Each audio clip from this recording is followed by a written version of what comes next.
تو یہ you C chairman کیا کچرا اٹھانے کی، جھاڑو لگانے کی ذمہ داری بھی ان کی نہیں ہے، سیوریج کی صفائی کرانے کی ذمہ داری بھی نہیں ہے، پانی کے کنیکشن کرنے کی بھی ان کی ذمہ داری نہیں ہے، تو پھر ان کی ذمہ داری کیا ہے؟ یہ ٹارگٹ کے ساتھ آئے ہوئے کراچی کی اس انفراسٹرکچر کو اور کراچی کی اس حیثیت کو ختم کرنا چاہتے ہیں۔ آج یہاں کے کراچی والے جس چیز کے لیے روز کمپلین کرتے ہیں وہ ہے گٹر کی لائن، گندا پانی۔ یہ میئر کے لیے سوالیہ نہیں۔ کیا آپ کا کیا خیال ہے، کے پی ٹی والے مرتضی وہاب کو پیسے دیں گے، سائٹ ایسوسیشن والے مرتضی وہاب کو پیسے دیں گے، لانڈی کرنگی انڈسٹریل ایریا والے مرتضی وہاب کو پیسے دیں گے؟ سر یہ اپنا فنڈ کو کھا جاتے ہیں، تو یہ ان کے دیے ہوئے فنڈ کو کیا کریں؟ 171 والا جیت گیا، 192 والا ہار گیا۔ بسم اللہ الرحمن الرحیم۔ جماعت اسلامی پاکستان جو ملک کی ایک ایسی پارٹی ہے جو عوام میں زیادہ اور خواص میں کم نظر آتی ہے۔ اس کے ساتھ ساتھ جماعت اسلامی کا ایک کارنامہ یہ ہے کہ اس نے جس بندے کو بھی منتخب کر کے اور چن کر ملک کی صوبائی اسمبلی، قومی اسمبلی، سینٹ اور بلدیاتی اداروں میں بھیجا، اس نے وہ شاندار کارنامہ سر انجام دیا۔ آج اس پروگرام میں ہمارے ساتھ جو جسارت فورم کا جو پروگرام ہے، اس میں ہم آپ فاروق صاحب سے بات کرتے ہیں۔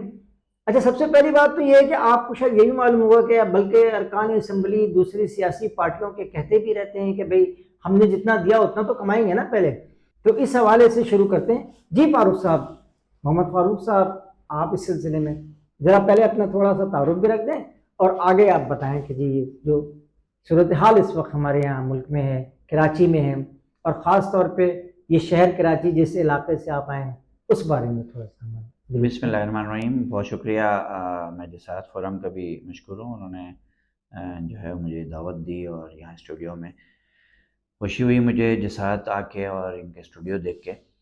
آپ نے اس طرح بتایا کہ جماعت اسلامی ظاہر ہے بالکل جس سطح سے لوگوں کو لے کے آتی ہے، میں بھی ایک جماعت اسلامی کا کارکن اور لوگوں کے جماعت نے جو ذمہ داری مجھے دی ہے، میں نے الیکشن کانٹیسٹ کیا۔ اس سے پہلے میں یو سی کے چیئرمین کا الیکشن بھی لڑ چکا ہوں، وہ بھی جیتا تھا میں نے، پھر یو سی کا چیئرمین ہی تھا تو یہ دوسرا الیکشن آ گیا، اس پہ پھر میں نے الحمدللہ کامیابی حاصل کی اور مجھے شاہ فیصل پی ایس 91 سے ووٹرز نے ووٹ دیا ہے اور میں جو ہے وہ یہاں پر موجود ہوں۔ اس میں آپ یہ جو آپ نے کہا کہ اپوزیشن میں آپ تنہائی کا اکیلے کچھ جگہوں پہ ہوتے ہیں، بالکل ایسے ہی ہے۔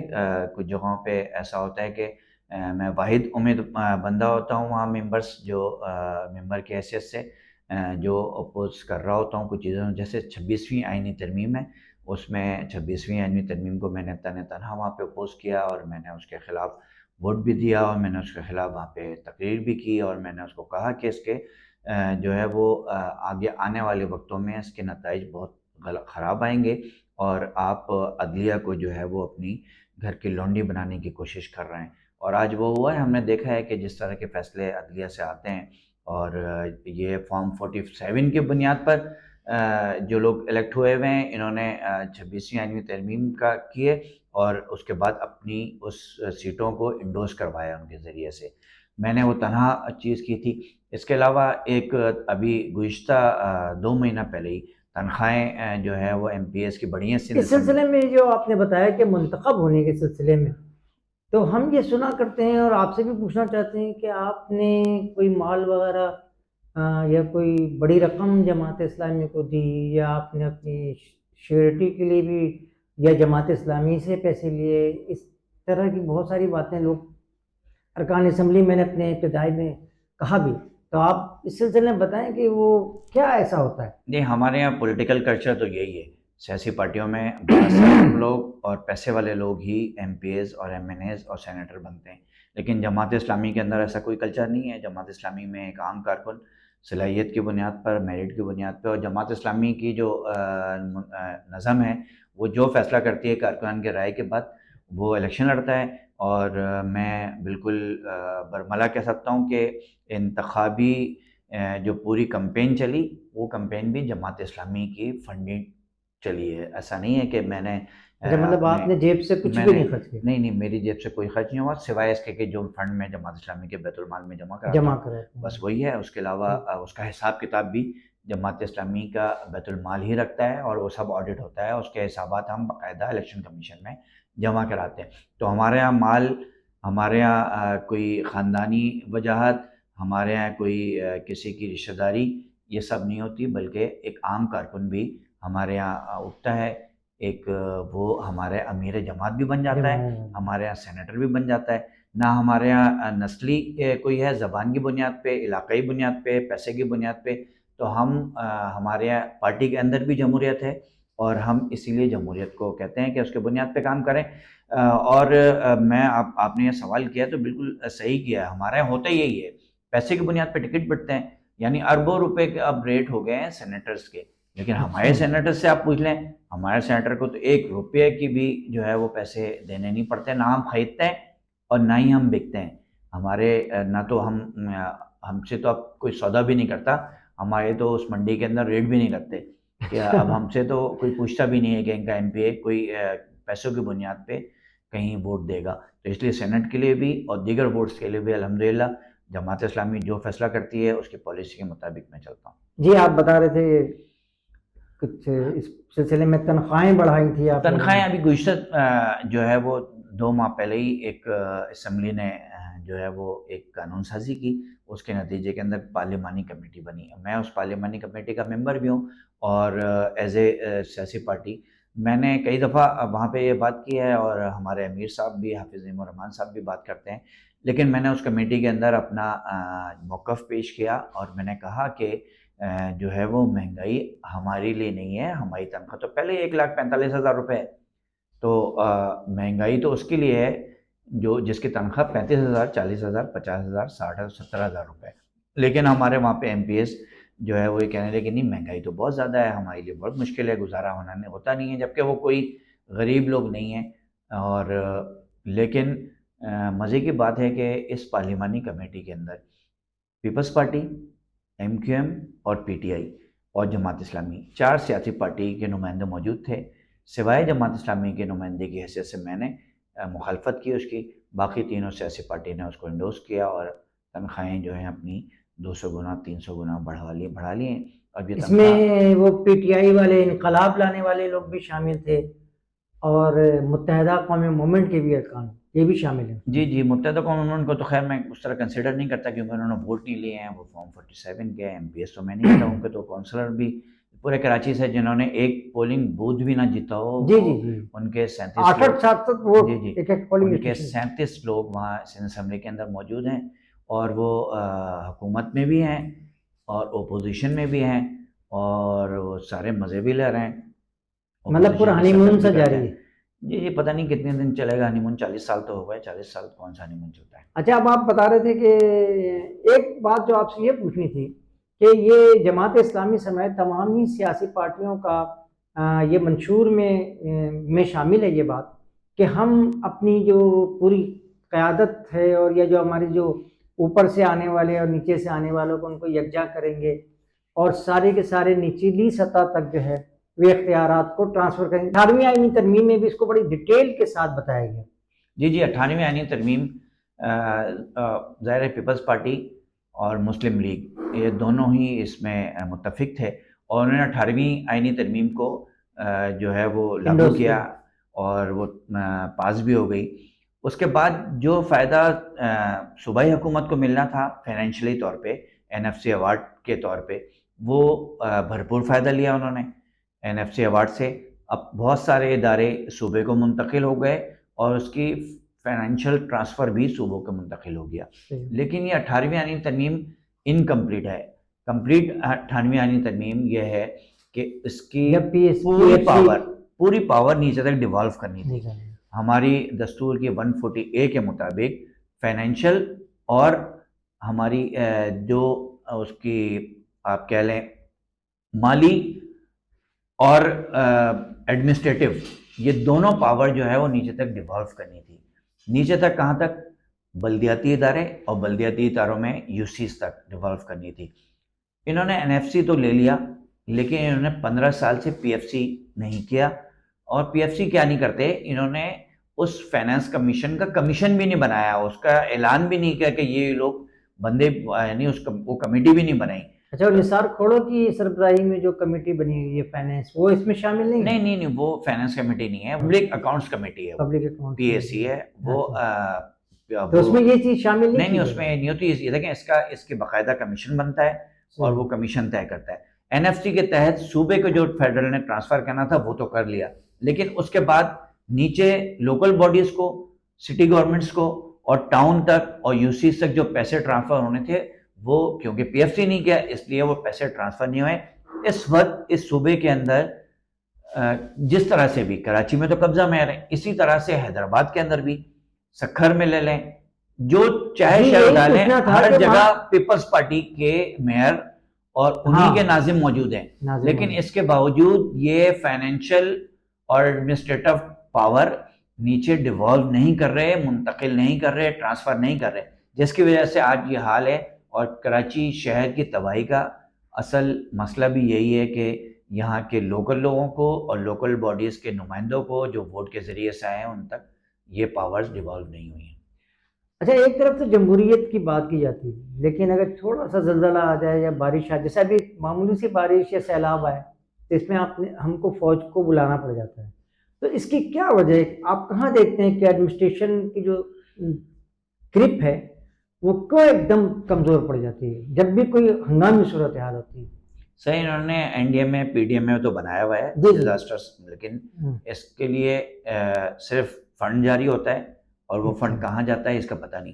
اس ڈیزاسٹرس کا پوری دنیا کے اندر نظام و سسٹم بنتا ہے تاکہ اس کو ریسکیو کی جائے، اور پھر ریسکیو کے بعد جب اس کی ریہیبلیٹیشن کا معاملہ ہے تو وہ بھی کیا جائے۔ نہ تو یہاں ریسکیو ہوتا ہے، نہ یہاں پر جو ہے ریہیبلیٹیشن ہوتی ہے، اور نہ ہی یہاں جو ہے وہ پریونٹیو ایکشن لیے جاتے ہیں۔ یعنی آج سیلاب آیا ہے نا، اب اگلے سال یا 2 سال کے بعد دوبارہ سیلاب کا انتظار کیا جائے گا، تو اس کی وجوہات کیا ہیں؟ ان وجوہات کو دیکھ کر اس کو ختم کرنے کی ہمارا کوئی ادارہ موجود نہیں ہے جو کرے۔ ادارہ موجود بھی ہے تو کام نہیں کر رہے، یہ سنجیدہ نہیں ہے۔ یہ ہر دفعہ اس کو ڈبوتے ہیں ملک کو۔ آج پنجاب برے حال میں ہے، سندھ برے حال میں ہے، اس کو چھوڑیں آپ، تھوڑی سی بارش کے اندر کراچی اربن فلوڈنگ کے اندر موجود ہے، حیدرآباد اربن فلوڈنگ کے اندر موجود ہے، ملتان، لاہور، یہ سب ان کے حال برے ہیں۔ ایون یہ کہ اسلام آباد کا بھی برا حال ہو گیا تھا، لیکن اس کا سسٹم پوری دنیا کے اندر بارش ہوتی ہے۔ صحیح، یہ کلائمیٹ چینج ہے، لیکن اس کلائمیٹ چینج کے اندر آپ نے کیا ایکشن لے رہے ہیں؟ آپ کیا ایکشن لے رہے ہیں؟ بارش تو ہوتی ہے، بارش بھی ہوتی ہے، پانی بھی آتا ہے، لیکن مسئلہ یہ ہے کہ بارش آئے، پانی آئے، سیلاب آئے تو اس کے بعد پھر باہر سے امداد آتی ہے۔ اس کا انتظار کر رہے ہیں شاید ہماری صوبائی حکومت والے۔ اچھا، یہ بتائیں کہ جو کراچی کی جو صورتحال آج سے، لوگ پہلے کہا کرتے تھے کہ کراچی میں کبھی رات نہیں ہوتی تھی، لیکن آج کل تو دن میں بھی رات نظر آتی ہے، کہ سڑکوں کی حالت اور یہ ساری جو کراچی کی ترقیاتی بجٹ ہے یہ ہوتا ہے۔ اور دوسری بات ایک اور یہ پوچھنا تھا کہ سنا ہے کہ کچھ اسمبلی کے ارکان کو بھی ملتے ہیں کچھ منصوبے اور پروجیکٹ کے وہ بنوائیں، تو اس کی کیا حقیقت ہے اور ذرا یہ بھی ہم بتا دیں۔ اصل میں یہ تو ابھی تک جو میرا تجربہ ہے 1.5 سال میں، وہ تو یہ ہے کہ حکومتی ارکان کو ہی کچھ نہ کچھ پروجیکٹ ملتے ہیں اور وہ کچھ اسکیمیں ملتی ہیں اور وہی کراتے ہیں۔ ابھی تک تو ایز اے ایم پی اے مجھے کوئی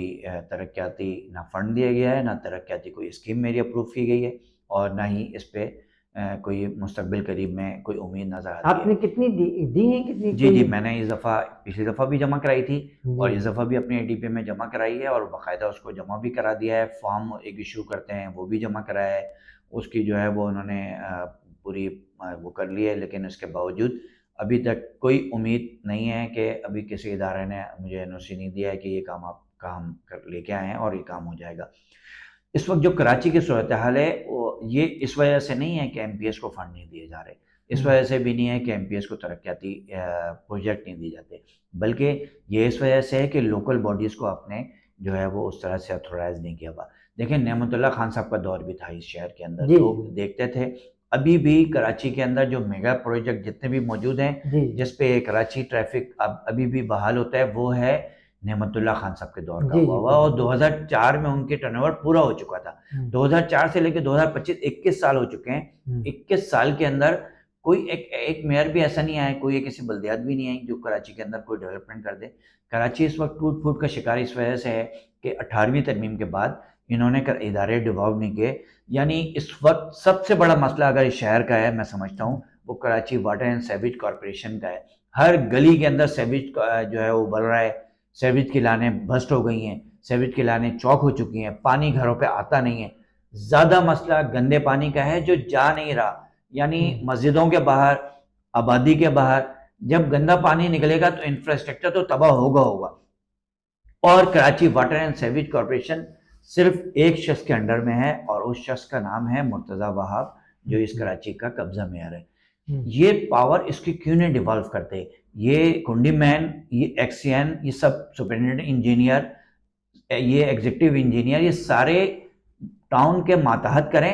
ہم تو یہ کہتے ہیں کہ ٹاؤن کے ماتحت کریں. 25 میں سے 11 ٹاؤن تو 12 ٹاؤن تو پیپلز پارٹی کا ہے نا, جماعت اسلامی کے پاس تو 9 ٹاؤن ہے. تو آپ اپنے ٹاؤن کے حوالے تو کریں نا, آپ کے ٹاؤن بھی خراب ہیں اور جماعت اسلامی کی جو ٹاؤن ہے, کیونکہ جب رابطہ کرتے ہیں ہمارے ٹاؤن چیئرمین کی, جب Karachi water and sewage corporation سے بات ہوتی ہے تو وہ یہ کیا کہتے ہیں؟ وہ یہ کہتے ہیں کہ ہمیں تو آپ کے ماتحت ہی نہیں کیا, یہ تو آپ کا ڈومین ہی نہیں ہے. اور جماعت اسلامی کے جو 9 ٹاؤن چیئرمین ہیں وہ 1.5 ارب روپے کے قریب اپنی آمدنی کے ذریعے سے, جو انہوں نے اپنے ٹیکس کے ذریعے سے وصول کیے ہے, اپنی اوزیٹی میں جو بچائے ہیں, 1.5 ارب روپے اس واٹر اینڈ سیوریج پہ لگائیں, سیوریج پہ زیادہ لگائیں, 1.5 ارب روپے جو ان کی ڈومین میں نہیں ہے. اس لیے آج کراچی کا حال برا ہے.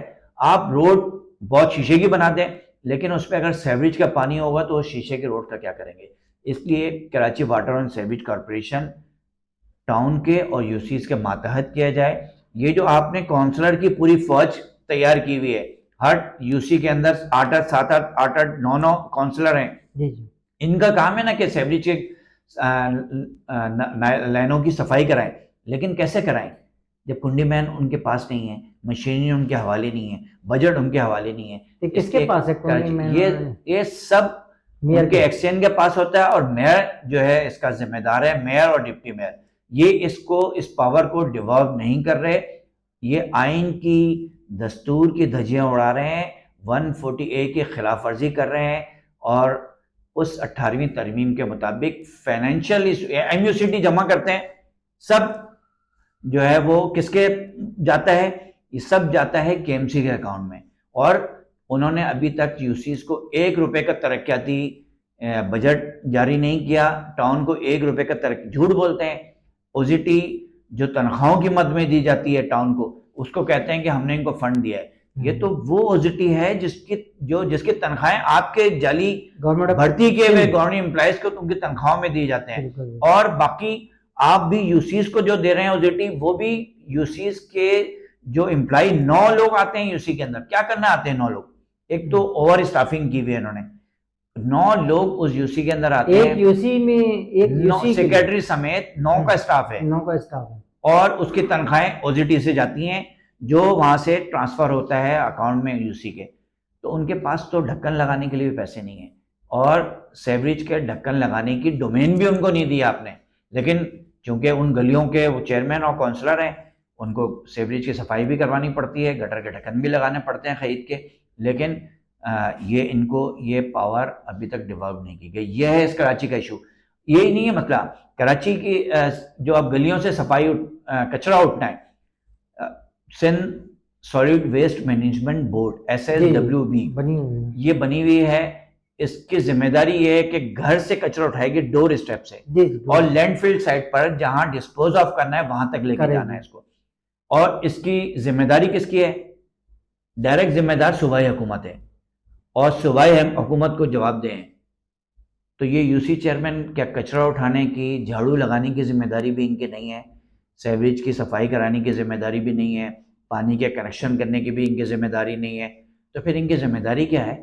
اچھا, جماعت اسلامی کا آپ نے جیسے نعمت اللہ خان صاحب کا ذکر کیا, نعمت اللہ خان صاحب نے ایک کام اور بھی کیا تھا کہ مختلف جو یہاں پہ ادارے ہیں جیسے KPT ہے یا DHA ہے یا کلیفٹن کا جو کنٹونمنٹ بورڈ ہے, ان تمام اداروں کو انہوں نے یکجا کر کے, اور اس کے علاوہ بھی پرائیویٹلی پاکستان اسٹیل سے جو برج قائد آباد پہ جو دوسرا برج بنا ہوا ہے وہ پاکستان اسٹیل سے انہوں نے بنوایا تھا. اسی طرح سے کورنگی کراسنگ پہ انہوں نے KPT سے برج بنایا تھا.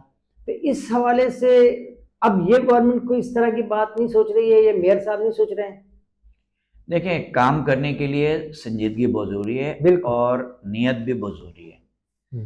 جو اس ٹارگٹ کے ساتھ آئے ہیں جنہوں نے کراچی کو تباہ کرنا ہے, جی یہ ٹارگٹ کے ساتھ آئے ہیں کراچی کی اس انفراسٹرکچر کو اور کراچی کی اس حیثیت کو ختم کرنا چاہ رہے ہیں. انہوں نے کہا تھا ہم لڑکانہ کو کراچی جیسا بنا دیں گے, کراچی کو تو نہیں, لڑکانہ کو تو نہیں بنا سکے لیکن کراچی کو لڑکانہ کے جیسا بنا رہے ہیں. ان کے یہ مساوات چاہ رہے ہیں صوبے کے اندر. تو یہ صوبے میں مساوات قائم کرنے کے لیے رورل ایریا گاؤں کی طرح کراچی کو بنا رہے ہیں. یہ وہ کراچی ہے جس کو چائنا دیکھ کے جاتا تھا, کہتا تھا کہ ہم کراچی کے مطابق ترقی کریں گے. یہ وہ کراچی ہے جس کے لیے پورے ملک سے لوگ آتے تھے. ہاں, ہمارے پورے ملک سے لوگ یہاں سیر و تفریح کرنے کے لیے اور یہاں انفراسٹرکچر دیکھنے آتے تھے. آج یہاں کے کراچی والے جس چیز کے لیے روز کمپلین کرتے ہیں وہ ہے گٹر کی لائن, گندا پانی. یہ میئر کے لیے سوالیہ نشان ہے. دیکھیں, ویژن ہونا بہت ضروری ہے, امانت دار اور دیانت دار. کیا آپ کا کیا خیال ہے KPT والے مرتضی وہاب کو پیسے دیں گے؟ آپ کا کیا خیال ہے کہ سائٹ ایسوسیشن والے مرتضی وہاب کو پیسے دیں گے؟ آپ کا خیال ہے لانڈی کورنگی انڈسٹریل ایریا والے مرتضی وہاب کو پیسے دیں گے؟ سر, یہ اپنا فنڈ کو کھا جاتے ہیں تو یہ ان کے دیے ہوئے فنڈ کو کیا کریں گے؟ لیکن یہ بات بالکل صحیح ہے کہ جو لوگ یہاں کے انفراسٹرکچر استعمال کر رہے ہیں یہ تو کراچی کے جائز حق کو نہیں دے رہے. دیکھیں, پورٹ سٹی ہے یہ کراچی, اور ہمارے قانون کے مطابق جہاں پورٹ ٹرانسفر کرتا ہے, جہاں گاڑیاں چلتی ہیں, ان کے اوپر ایک ٹیکس ہوتا ہے انفراسٹرکچر سیز ٹیکس. وہ پچھلے 15 سال کا تقریباً 1000 ارب روپے بنتا ہے جو کراچی کو ملنا تھا. لیکن اس کو انہوں نے, یہ کیا KPT دے گی؟ نہیں, یہ KPT دے گی نہیں, یہ ٹیکس تو وصول کیا جا رہا ہے. جو وہاں امپورٹ ہوتی ہے اس کے اندر ٹیکس وصول ہوتا ہے. 1000 ارب روپے ہیں تقریباً وہ, اور وہ انہوں نے نہیں دیے کیونکہ انہوں نے PFC کا اعلان نہیں کیا. وہ انہوں نے کر دیے صوبے کے اکاؤنٹ میں ٹرانسفر, اور اس کے اوپر خود ناک بن کے بیٹھ گئے ہیں اور اس کی تقسیم خود کرتے ہیں. صوبے کراچی شہر کو اس کا یہ حصہ نہیں ملتا. اسی طرح آکٹرائے ضلع ٹیکس ہے, وہ بھی تقریباً 1000 ارب روپے ہے, وہ بھی اس شہر کو ملنا چاہیے. اس کا تو کچھ ختم نہیں ہو گیا تھا, ختم ہو دوبارہ ہے, وہ موجود ہے 18ویں ترمیم کے بعد وہ موجود ہے. لیکن وہ کراچی کو ٹرانسفر نہیں ہو رہا. اسی طرح فیڈرل نے کچھ اس میں سے کچھ حصہ ہے جو دینا. یہ 3360 ارب روپے ہیں 15 سال کے جو کراچی کے یہ صوبائی اور فیڈرل گورنمنٹ کھا کے بیٹھی ہے. تو یہ اپنا کیا لگائیں گے؟ یہ تو کراچی شہر کا کھا رہے ہیں. جماعت اسلامی اس پہ مستقل بات کر رہی ہے. ہم نے عدالت کی بھی جو ہے وہ دروازہ کھٹکھٹایا ہے. ہم نے ہمارے جو KMC میں ہمارے چیئرمین حضرات اور پوری ہمارا پارلیمانی پارٹی ہے وہ اس پہ بات کر رہی ہے. صوبائی اسمبلی میں ایز اے ممبر اس پہ بات کر رہا ہوں, اور جو ہماری ذمہ داری ہے, ذمہ داری صاحب صاحب نے کل بھی ایک پٹیشن فائل کی ہے. جی, صاحب صاحب نے جو کل پٹیشن فائل کی ہے, ایک بہت ہی عجیب سی بات ہے وہ کہ الیکٹرک کے CEO نے بغیر کسی انٹیمیشن کے, بلکہ اس کو تو اجازت لینی ہے نا, وہ تو صرف ایک کلیکشن پارٹی ہے, بل میں کلیکشن لے رہی ہے اور اس کے کچھ چارجز لے رہی ہے. لیکن انہوں نے انہوں نے MUCT بڑھا لیا. اس پر عدالت گئی ہے. جماعت اسلامی KMC کے ہمارے جو اپوزیشن لیڈر ہیں سیف الدین صاحب نے کیا ہے. اب اس کا جواب کے الیکٹرک دے گا اور پھر ہمارے قبضہ میئر صاحب بھی دیں گے.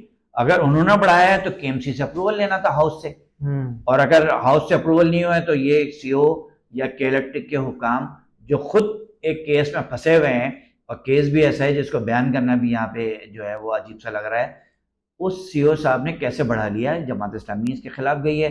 میں یہ کہہ رہا ہوں کہ کراچی کیا وہ گائے بن گئی جس میں سے دودھ آپ نکالتے رہیں, کراچی والے ٹیکس دیتے رہیں, پورے ملک کا ٹیکس ایک طرف اور کراچی کا ٹیکس ایک طرف, اور کراچی کا حال مونجو دڑو جیسا کر دیا ہے. مونجو دڑو کے آثار قدیمہ جیسا. مونجو دڑو تو ایک زبردست قسم کی ہسٹری تھی, وہ تو بڑے زبردست سیولائز قوم تھی, لیکن ان کے جو آثار قدیمہ ہے نا اس کا نام لے لے کے جیسا، ہاں اس آثار قدیمہ کے جیسا کراچی کا حال کر دیا ہے.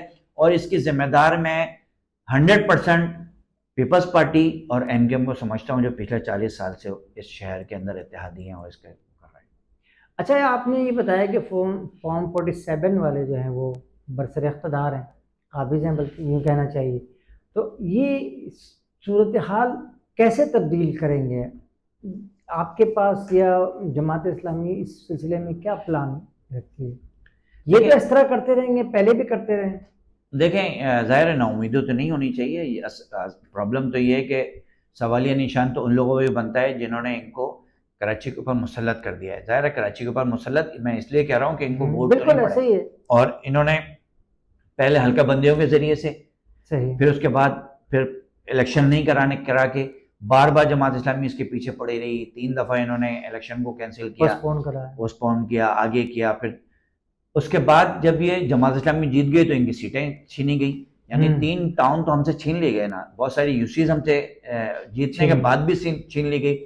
اس سے پہلے ایک یو سی کو انہوں نے ایک ٹاؤن، جیسے سوراخ کوٹ یو سی ہے، ایک یو سی تھی، اس کو 6 یو سی میں تقسیم کر کے اس کو ٹاؤن بنا دیا. اور اس کی ٹاؤن چیئرمین لے کے اس کا ٹاؤن کی اوزیٹی بھی لے لی اور اختیارات بھی لے لی ٹاؤن کے. تو یہ ہماری یو سیز کاٹی، سب کچھ کیا.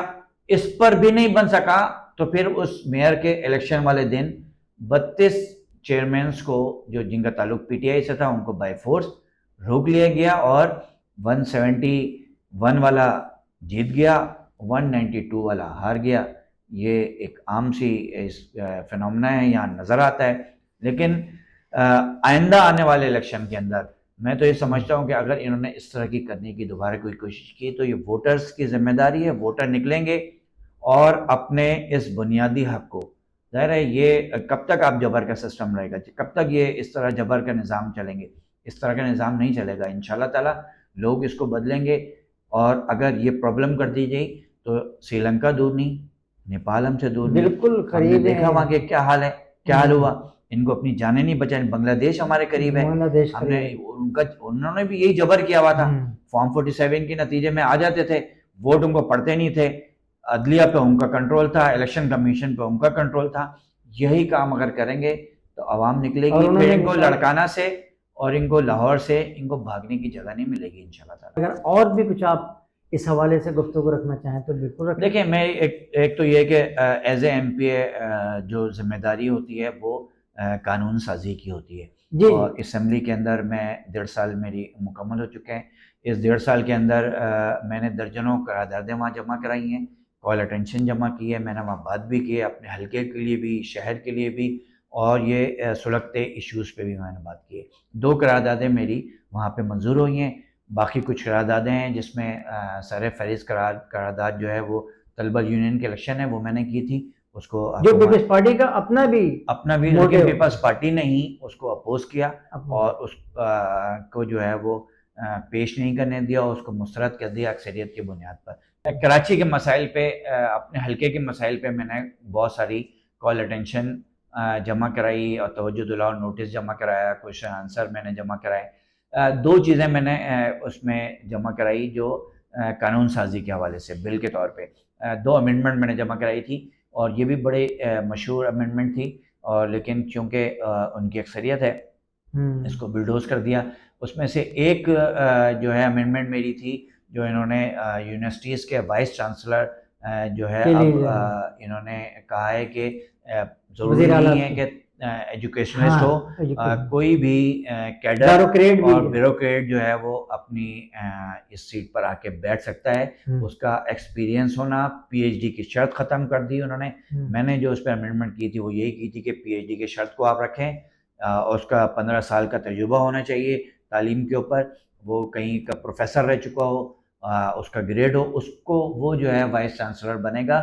یہ خالص تعلیمی پوسٹ ہے، علمی پوسٹ ہے، تحقیقی پوسٹ ہے، تحقیقی مقالے اس نے پڑھنے، لیکن انہوں نے اس کو امینڈمنٹ کر دی. میری امینڈمنٹ کو ایڈمنسٹریٹو اس کو میں نے دوسری میں نے امینڈمنٹ اسی طرح سے ڈالی جو ہمارے انٹر بورڈ ہیں، جیسے کراچی کا انٹر بورڈ ہے، اس کا چیئرمین بھی اب کوئی بھی کسی تعلیم دان کو ہونا ضروری نہیں ہے، کوئی ایجوکیشنسٹ ہونا ضروری نہیں ہے، پی ایچ ڈی اور ماسٹر کی ڈگری ہونا ضروری نہیں ہے، کوئی بھی جو ہے وہ بیوروکریٹ، کوئی بھی کیڈر آفیسر جو ہے وہ مطلب اپنا پسندیدہ اب جو ہے پیراشوٹ کے ذریعے سے ہماری اس پر آ کر انٹر بورڈ کا چیئرمین بھی بن سکتا ہے۔ یہ وہ دو جگہ ہیں جہاں پر یہ اپنے لوگ پسندیدہ لوگوں کو بٹھانا چاہتے ہیں۔ کیا ہے اس کے مقاصد دیکھیں، تعلیم کو جو رہی سہی کسر یہاں بچی ہے اس کو بھی ختم کرنا، کیونکہ آپ نے انٹیریئر سندھ کے اندر، کراچی کے علاوہ جو پورا سندھ ہے، اس سندھ کے اندر تو کراچی تعلیم کا بیڑا غرق کر دیا ہے، اور وہاں پہ آرٹیفیشل رزلٹ آتے ہیں، اتنے وہاں کے تعلیمی معیار بالکل جو ہے وہ نیچے ختم ہو گیا ہے۔ یہی کام یہ چاہتے ہیں کراچی کے اندر ہو، خاص کر ان کا ٹارگٹ کراچی یونیورسٹی ہے، این ای ڈی یونیورسٹی ہیں، ہمارے یہاں کے میڈیکل یونیورسٹیز ہیں، اور کراچی کی جو ہے تعلیم کا جو آماج گاہیں ہیں۔ یہ ایشو ہے، ابھی کچھ دنوں پہلے بھی پھر یہ ہوا ہے کہ انہوں نے کراچی یونیورسٹی کی زمین پر اسی سسٹم نے، جو صوبے کا سسٹم ہے، اس نے زمینوں پہ قبضہ کرنے کی کوشش کی ہے تاکہ اس پہ کوئی اپنا کمرشل کام کر سکے۔ تو جماعت اسلامی اس پر مستقل بات کر رہی ہے، میں نے قانون سازی کے لیے بھی بات کی ہے۔ جو کام ہم اسمبلی کے اندر کر سکتے ہیں، ایوان کے اندر کر سکتے ہیں، وہ پوری جماعت اسلامی کے رہنمائی کی حیثیت سے رہنمائی کے ساتھ میں اسمبلی میں کرتا ہوں۔ جماعت اسلامی کے ذمہ داران میری رہنمائی کرتے ہیں، اور جماعت اسلامی کی تربیت ہے، اس کے مطابق میں اپنا کردار ادا کرنے کی کوشش کرتا ہوں۔ جسارت فورم آپ کا بے انتہا شکر گزار ہے فاروق صاحب۔ آپ نے رکن قومی اسمبلی محمد فاروق صاحب کو بہت ان کی ہر شعبے میں، یعنی کراچی کے صوبائی سے لے کر کے بلدیاتی تک اور شہری مسائل تک جو ہے وہ سارے کے سارے آپ نے بہت ہی کمپائل کر کے بہت ہی کمپریہنسو اور کمپیٹنٹ انداز میں آپ کے سامنے رکھا ہے، جس کے بعد یقینی طور پہ شاید صوبائی اسمبلی کے ارکان کو، وزیر اعلیٰ کو بھی کچھ اس سلسلے میں جو ہے نا کوئی اس عقل ہے۔ اور اس کے ساتھ ہی جسارت فورم سے ہم اجازت چاہتے ہیں۔ اللہ حافظ۔